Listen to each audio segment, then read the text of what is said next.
Hi guys, I'm Ines Gatla, and today's Gatla is very serious.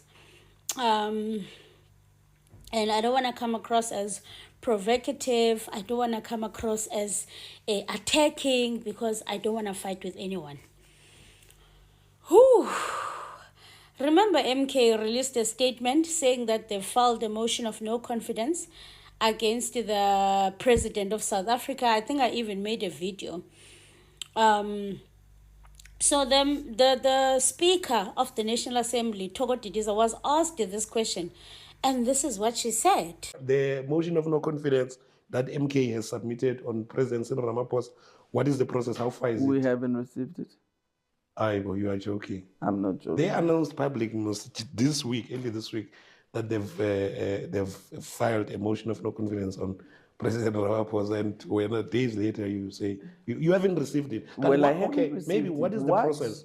What I know, which we have responded to, has been the motion of censure of the Minister of Finance that MK had written to us about. What is the motion of censure? So, little why did MK release a statement? Ukuban, why did they release a statement? And then I have a question again, who is to blame? Because this blame can't go on the chief whip. It has to go to all the MPs. They are working as a team. It has to go to the spokesperson. Why did he release a statement without the full information?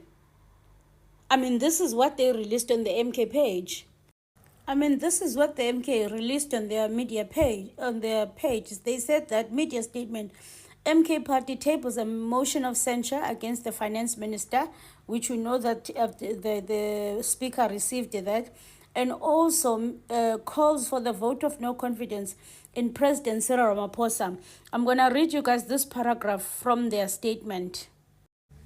Okay, I'm gonna read from the second last paragraph that says, "It is for this reason that the MK party is tabling a vote of no confidence in President Ramaphosa. He has failed to govern effectively, abandoned the poor and working class, and demonstrated total absence of leadership at a time when the country needs it most."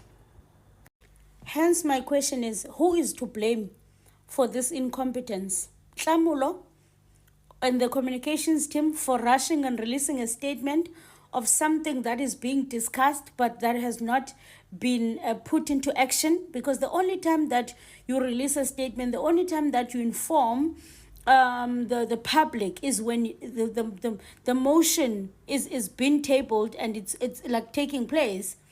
Why would you release a statement? Fine, even if you have released the statement before it's tabled, but the team in parliament, the MPs, it's their duty to quickly make sure that they table the motion so that what has been released to the public aligns with what they are doing. So it's I don't know if it's incompetence. I don't know Uthi what it is, but this is bad. This is bad. It's bad. MK must not communicate or release anything prior to them doing it, because this is bad. And my question is, who is to blame? Who is to blame? All of them. Guys, this is what we've said, let's follow up on it. Who's taking notes? Who's making sure that everything that has been communicated is done? And then you guys say, no, we must unite. Who do you want are united with incompetence? Who do you want are united with incompetence and damn their reputation? For what? This is bad.